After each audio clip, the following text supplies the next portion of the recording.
Hello दोस्तों, कैसे हैं आप सभी। उम्मीद करता हूं आप सभी बहुत ही अच्छे होंगे। तो आज के इस वीडियो में हम पढ़ने वाले हैं क्लास 12 रसायन विज्ञान का दूसरा यूनिट जो है भैया विलयन, जिसका दूसरा इंपॉर्टेंट टॉपिक जो बार बार बोर्ड एग्जाम में पूछा जाता है जो है भैया परासरण और विसरण में अंतर क्या होता है। इस वीडियो में हम समझेंगे और बहुत ही आसानी तरीके से आपको समझ में आएगा।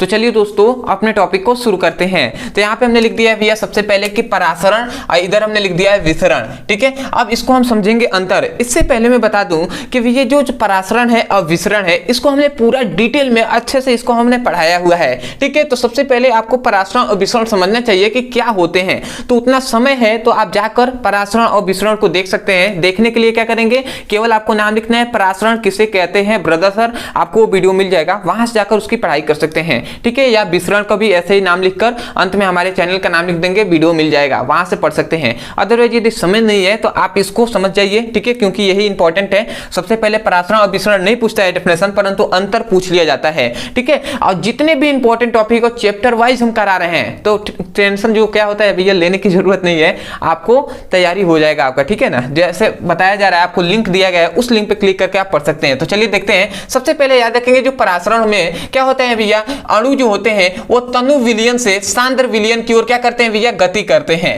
इसमें हमने क्या बताया कि जो परासरण की क्रिया होती है उसमें जो अणु होते हैं, जो पार्टिकल्स होते हैं वो क्या होते हैं भैया, तनु विलयन से सांद्र विलयन की ओर गति करते हैं। ठीक है, तनु विलयन से सांद्र विलयन की ओर गति करते हैं। परंतु विसरण में ऐसा नहीं होता है। विसरण में सांद्र विलयन से तनु विलयन की ओर गति करते हैं। समझ में आया। मतलब परासरण में अणु जो होते हैं वो सांद्र विलयन से तनु विलयन की ओर क्या करते हैं भैया, गति करते हैं। और जो परासरण में क्या होता है, अणु जो होते हैं वो तनु विलयन से सांद्र विलयन की ओर गति करते हैं। तो आशा करते हैं आपको समझ में आ गया होगा। ठीक है, अब आता है भैया कि तनु मतलब समझते हैं ना कि जो पतला विलयन होगा। ठीक है, और सांद्र का मतलब होता है गाढ़ा विलयन। ठीक है, तो इसका मतलब ये हुआ कि मतलब मान लेते हैं कि एक शरबत, एक तरह से मैं कह सकता हूं कि मान लेते हैं आपने जो शक्कर है उसका आपने क्या किया, उसको पानी में क्या किया, पानी में जो जल है उसमें आपने शक्कर को डाल दिया और उसको बहुत गर्म कर दिया। ठीक है, तो क्या हो जाएगा, मोटा हो जाएगा। ठीक है, और वो क्या कहलाएगा, वो सांद्र विलयन कहलाएगा। और ऐसे आपने पानी रखा हुआ है, ठीक है, और उसमें चानी क्या होता है, जो शक्कर होता है, चीनी होता है, उसको आपने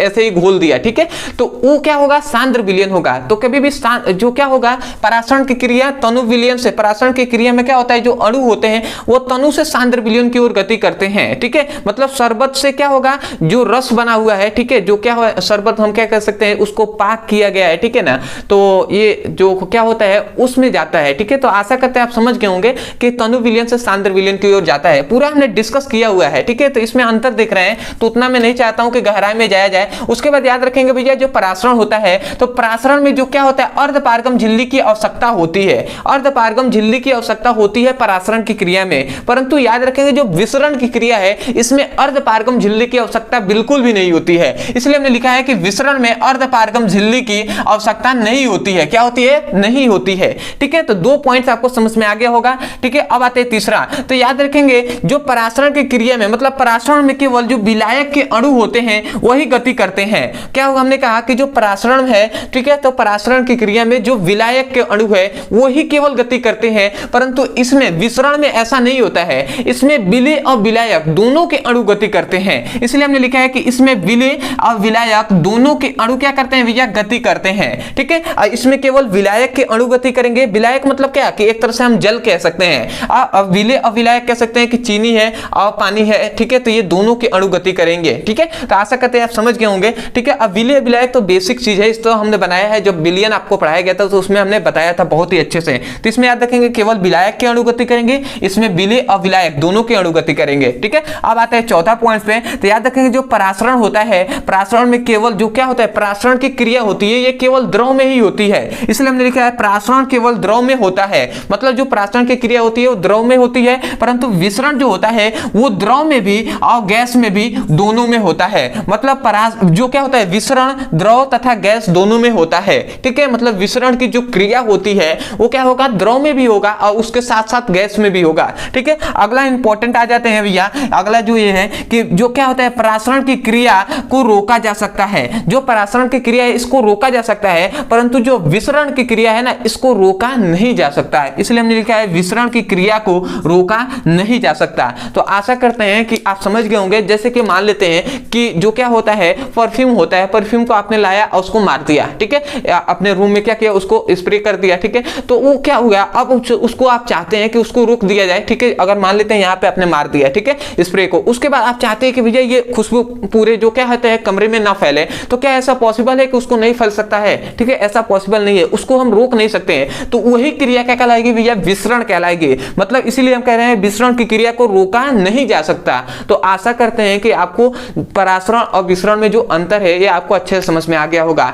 तो मैं यही कहूंगा, यदि आपको समझ में आया है तो सबसे पहले तो सपोर्ट करने के लिए चैनल को सब्सक्राइब कर दीजिएगा, ठीक है। वीडियो को लाइक कर दीजिएगा, हो सके तो हमें कमेंट सेक्शन में जरूर बताइएगा कि आपको वीडियो कैसा लगा। अदरवाइज यदि किसी भी क्लास का कोई भी टॉपिक समझ में नहीं आता है, चाहे वो फिजिक्स का हो, केमिस्ट्री का हो, ठीक है, तो केवल आपको उस टॉपिक का नाम लिखना है यूट्यूब पर, अंत में हमारे चैनल का नाम लिख देना है ब्रदर सर, आपको वीडियो मिल जाएगा, वहां से जाकर अच्छे से पढ़ाई कर सकते हैं। अदरवाइज यदि किसी भी जो क्या होता है, क्लास 12 के बहुत से ऐसे स्टूडेंट हैं जो चाहते हैं कि चैप्टर वाइज सीक्वेंस में एक एक करके वीडियो को पढ़ें और अपने सिलेबस को कंप्लीटली देख सकें, तो भैया एक नंबर यहाँ पे दिया जा रहा होगा, इस नंबर पे आप व्हाट्सएप करके अपने चैप्टर वाइज सीक्वेंस में क्लास 12 का फिजिक्स और केमिस्ट्री का लिंक प्राप्त कर सकते हैं। वहां से चैप्टर वाइज सीक्वेंस में एक एक करके वीडियो को पढ़ सकते हैं। अदरवाइज एग्जाम आने वाला है तो इसलिए सभी इंपॉर्टेंट टॉपिक को भी हम करा रहे हैं। तो यदि वो भी आप चाहते हैं कि चैप्टर वाइज इंपॉर्टेंट सभी टॉपिक को हमें मिल जाए, चाहे वो फिजिक्स का हो, केमिस्ट्री का हो, तो इसी नंबर पे आप व्हाट्सएप करके लिंक को प्राप्त कर सकते हैं। तो आशा करते हैं आप बात को समझ गए होंगे। तो चलिए दोस्तों, आज के लिए इतना ही, मिलते हैं एक नए टॉपिक के साथ, तब तक के लिए धन्यवाद। जय हिंद,